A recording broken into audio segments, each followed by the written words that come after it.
Hi, welcome. My name is Marcus, and today I'll be reviewing The Batman by Matt Reeves, starring Edward Cullen, Robert Pattinson. As I was saying, the first thing to note is that I am not a film critic. I'm just talking based on my experiences, and I'm not going to be going into detail of any social political commentary that this film might want to.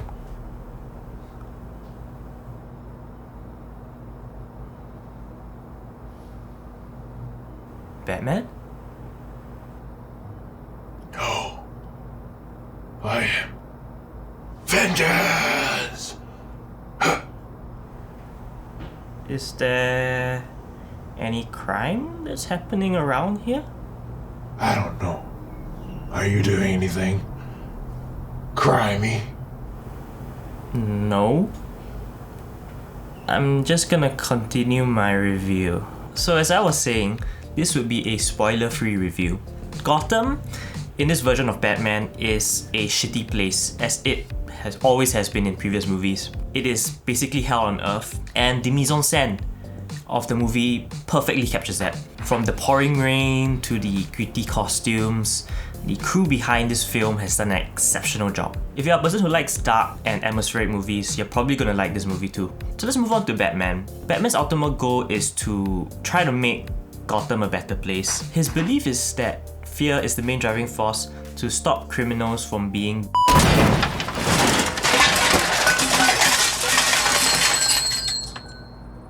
Where are they? Yo, what the My ceiling! Where are they? Ooh! The criminals. Where are they? Dude! My ceiling! I gave you the entrance. Not that you deserved, but the one that you needed. Right.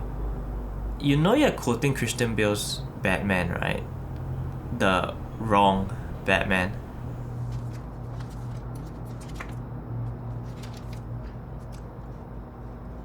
Vengeance! What the? Where do you go?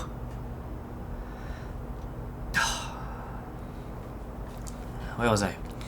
The opening act of this movie introduces Batman as the predator of the night. This causes criminals to be fearful of what lies beyond the shadows. The first introduction of Batman gave me chills. The action that came after, I think, was terrifically executed. However, there's one thing to note is that this version of Batman is not as sleek and perfect as other iterations of Batman. Batman is raw and is still vulnerable, as he has only been doing this for actually 2 years in this movie. His relationship with the police is lukewarm at best, but Gordon, played by Jeffrey Wright, has a close relationship to Batman. So the movie starts with dead bodies showing up in the city, with clues left by the Riddler. This starts the whole plot as Batman and Gordon try to solve the case. If you didn't know, Matt Reeves, the director, directed some of my favourite movies such as Cloverfield and Planet of the Apes. He definitely likes bold and dramatic movies, and his rendition of Batman takes a deep dive in this direction. Much of Matt Reeves' inspiration for this movie comes from noir crime thrillers like Seven and Zodiac by David Fincher. The way the movie unfolds pays homage to these movies perfectly. And just like the Zodiac Killer, the Riddler is a psychological powerhouse of a villain. His motives and actions make him a believable, terrifying, but yet understandable character.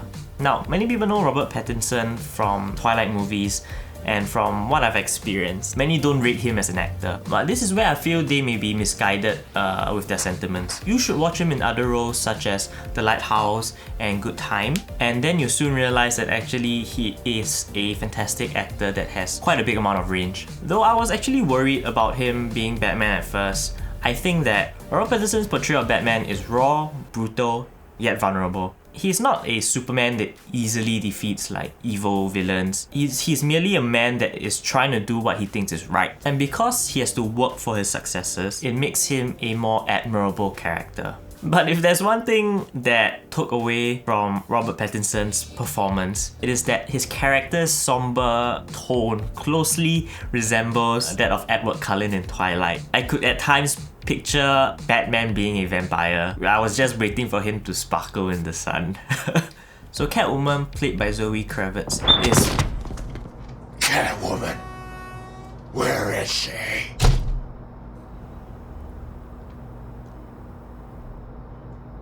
Are you just gonna keep making unwarranted entrances just like that?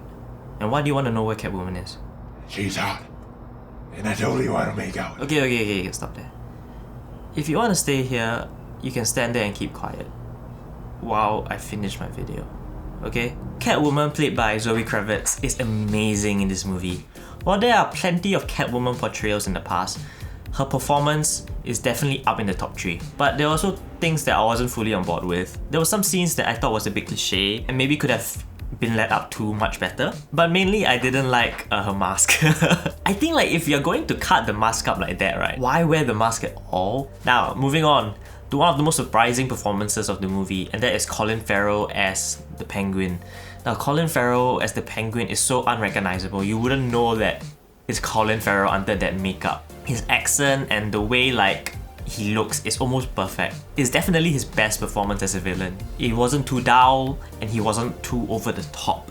It was a great medium and his acting was exceptional. His character was definitely one of the stronger ones in the whole movie. All in all, this is a coming-of-age story of Batman. He's still figuring out what he thinks the city needs and has to wrestle with the fact that maybe his vigilante actions might actually make things worse.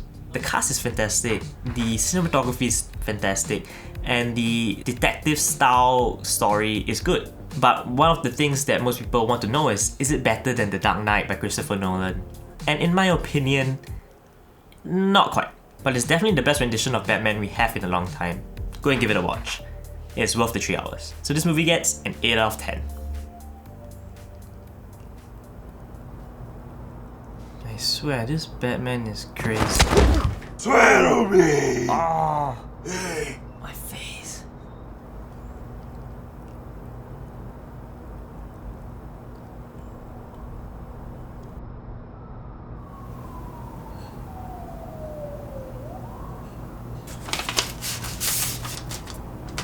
Riddle me this, I am incredibly fast and strong.